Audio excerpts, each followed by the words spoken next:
வாழ்க வையகம், வாழ்க வையகம், வாழ்க வளமுடன். குரு வாழ்க, குருவே துணை. சிந்தனையை உடல் நலத்தை சீரமைத்து உய்வித்த குருவே வாழ்க. இந்த டிவிஎம் குழுமத்தில் இருக்கும் அனைத்து சகோதர சகோதரிகளுக்கும் முதற்கண் எனது வணக்கங்களையும் வாழ்த்துக்களையும் கூறிக்கொண்டு இந்த நாள் இனிமையான நாளாக அமையா எல்லாம் வல்ல இறையருள் துணை புரியட்டும். வாழ்க வளமுடன். மகரிஷி அவர்களின் நாளொரு நற்கவிதையில் ஞான களஞ்சியம் புத்தகம் 1 பக்கம் எண் 267 பாடல் எண் 604 சுவாமிஜி அவர்கள் 15/8/1984 இயற்றிய கவிதை. தன்முனைப்பு, பாவ பதிவு, மயக்கம் மூன்றும் தலைப்பதுதான் மனிதரிட வாழ்வியல்பு. தன்முனைப்பை விழிப்பு நிலை, மெய்விளக்கம், தவவாழ்வு இவற்றாலே கரைக்க வேண்டும். தன்முனைப்பு கரைந்தறிவு முழுமை எய்த தக்க ஒரு தவ ஆசான் தொடர்பு வேண்டும். தன்முனைப்பு முதல் 3 தலைகள் நீங்க தான் பரமா பிறப்பிறப்பு தாண்டும் ஆன்மா அப்படின்னு சொல்லி சுவாமிஜி ஒரு பாடல் சொல்லியிருக்காரு. இப்ப இந்த பாடலோட விளக்கத்தை பார்ப்போம். இப்ப மனிதன் இந்த உலகத்தில் தோன்றிய அத்தனை உயிரினங்களிலும் மேலானவன், சிறப்பு பெற்றவன் மனிதன் அப்படின்னு சொல்லலாம். ஏன்னா மனிதனுக்கு மட்டும்தான் உணர்கருவிகளை கொண்டு அறிவின் துணையோடு ஐம்புலன்கள் மூலியமாக உணரக்கூடிய இயற்கை ரகசியங்களை எல்லாம் உணரத்தக்க ஆற்றல் 6வது அறிவு பெற்ற மனிதனிடம் மட்டும்தான் இருக்கு. அப்ப 6வது அறிவு முழுமை பெற்று தன்னை அறியும் வரையில் புலன் கவர்ச்சி மயக்கத்தில் தன்னை மறந்து நிற்கின்றான் அப்படின்னு சொல்லலாம். அப்ப ஒரு மனிதன் தன்னை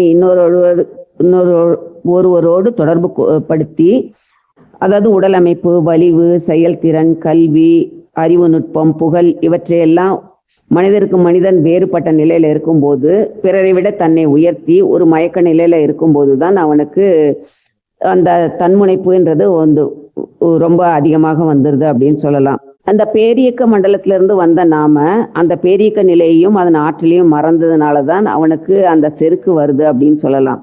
இதை வந்து நம்ம அறிவின் மயக்க நிலை அப்படின்னு சொல்லலாம். இந்த மயக்க நிலையில தான் தன்முனைப்பு அப்படின்றது ஒண்ணு வருது அப்படின்னு சொல்லலாம். இந்த மனிதன் அப்படின்னு சொல்லும்போது இந்த மனிதன் வந்து அவனோட உடல் வந்து அணுக்களின் கூட்டு அப்படின்னு சொல்லலாம். அப்ப உயிரும் நுண்ணிய இயக்க ஆற்றல் தான். அப்ப இந்த இரண்டும் தான் எல்லா வல்ல பரம்பொருளின் மலர்ச்சி.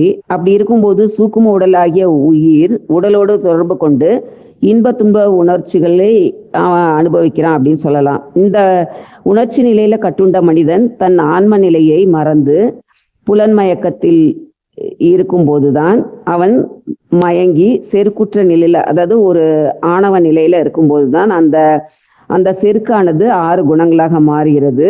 அந்த 6 குணங்களின் விளைவுதான் பஞ்சமகா பாதங்கள் அப்படின்ற நிலைக்கு போகுது.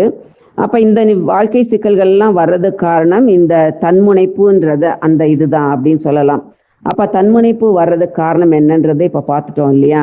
இப்ப நம்ம பக்தி மார்க்கத்துல இதை சொல்லும்போது, அதாவது ஸ்கந்தகுரு கவசம்ன்ற ஒரு இது இருக்கு, முருகன் பாடல் இருக்கு இல்லையா. அதுல இந்த ஒரு வரிய சொல்லுவாங்க, மும்மலம் அகன்றுவிடும் முக்தியும் உந்தன் கையில் உண்டாம் அப்படின்னு சொல்லுவாங்க. அப்ப பக்தி மார்க்கத்துல இருக்கிற வரைக்குமே நமக்கு அந்த மும்மலங்கள்னா என்னன்னு தெரியல. நம்ம பாடல் வடிவில அப்படியே எடுத்து கடகடன்னு படிச்சுட்டு போயிடுவோம் இல்லையா. அதே மாதிரி இன்னொரு இடத்துல பாத்தீங்கன்னா ஔவையார் விநாயகர் அகவல்ல அதாவது சொல்லும்போது, மலமொரு 3 மயக்கம் மறுத்தே. அந்த 3 மலங்கள் என்னன்னா ஆணவம், கண்மம், மாயைன்றதுதான். அதுதான் சுவாமிஜி கொடுக்குற தன்முனைப்பு, பாவப்பதிவு, மயக்கம் அப்படின்றது. அப்ப பக்தி மார்க்கத்துல இருக்கிற வரைக்குமே நம்ம எல்லாமே சொல்லிக்கிட்டே தான் இருந்தோம். ஆனா அதனோட விளக்கங்கள் நமக்கு தெரியல. ஜஸ்ட் பாடலா அப்படியே பாடிட்டே போயிட்டோம். அதே மாதிரி வெள்ளிக்கிழமையான பெண்களுக்கு கோவிலுக்கு போய் விளக்கு போடுறதுன்னு ஒரு சம்பிரதாயம் இருக்கு. அப்ப போடும்போது கூட அங்க ஒரு பாடல் பாடுவாங்க, தானெனும் செருக்கை தலைக்குள் ஏறாமல் தாழ்ந்த நிலையிலும் தர்மம் மாறாமல் வான்புகழ் வள்ளுவன் வகுத்த நல்வழியில் வாழ்ந்திட அருள் செய் தாயே அப்படின்னு ஒரு பாடல் இருக்கு. வரவேண்டும் வரவேண்டும் தாயே, ஒரு வரம் தர வேண்டும் தர வேண்டும் நீயேன்னு ஒரு பாடல் பாடுவாங்க. அதுலயும் தானெனும் அகந்தை தலைக்குள் ஏறாமல், அந்த தானெனும் அகந்தை அதுதான் இந்த தன்முனைப்பு.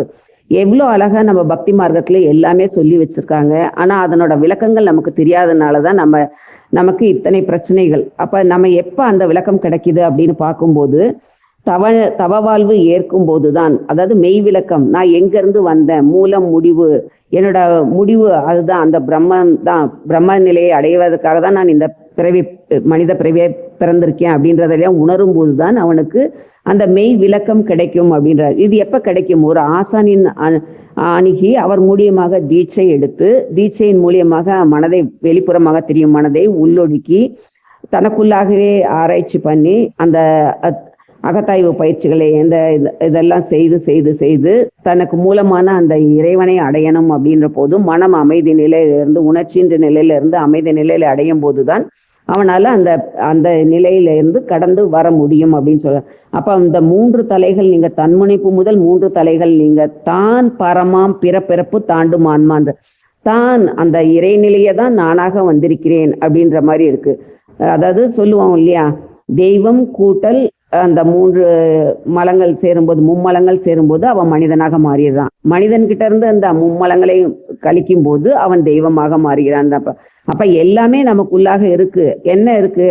இந்த நமக்குள்ளாக இருக்கு அந்த தன்முனைப்பு, பாவப்பதிவு, மயக்கம். இதெல்லாம் எதனால வருது? அந்த தன்முனைப்பு வரும்போதே பாவப்பதிவுகள் வந்துருது. அப்ப அந்த மயக்க நிலையில இருக்கும்போதுதான் பிறருக்கு துன்பம் கொடுத்து அந்த பாவங்களை நாம வாங்கிக்கிறோம். அப்ப நான் இந்த நிலை இல்லாத வாழ்க்கையே நான் நிலைன்னு நினைச்சு நான் உணர்ச்சி வயப்பட்ட நிலையில வாழும்போது, அந்த மயக்க நிலையிலேயே நான் வாழும்போது தான் எனக்கு இன்னும் நிறைய நிறைய பதிவுகள் சேர்ந்து என் ஆன்மா கலங்கங்கள் இன்னும் அதிகமாக போகுது. அப்ப அந்த ஆன்மா கலங்கங்களை போக்கணும்னா தவ பயிற்சி, அறநெறி வாழ்க்கையும் வாழணும். அதற்காக தான் எல்லா மதங்களும் சொல்ற இறை உணர்வு, அறநெறின்னு சொல்ற அந்த தன்மையை நாம் கடைபிடித்து நம்ம ஆசானின் மூலியமாக பயிற்சிகளை எடுத்து அந்த பயிற்சிகளை நம் வாழ்வு நம்முடையதாக மாற்றிக்கொண்டு நாம் வாழ்ந்து நம்மையும் உயர்த்தி கொண்டு நம் எண்ணம் ஈடேறி நாம் இந்த பிறப்பற்ற நிலைக்கு போய் அந்த இறைநிலையை அடையணும்னா தவ பயிற்சிகள் தான். அதற்கு நமக்கு குரு நமக்கு உதவியா இருக்காரு அப்படின்னு சொல்லும்போது அவர் காட்டிய வழியில் நாம் நடந்து நம் ஆன்மா தூய்மை பெற எல்லாம் வல்ல பிரபஞ்ச இறைவன் நமக்கு உதவி புரியட்டும். வாழ்க வளமுடன், வாழ்க வளமுடன்.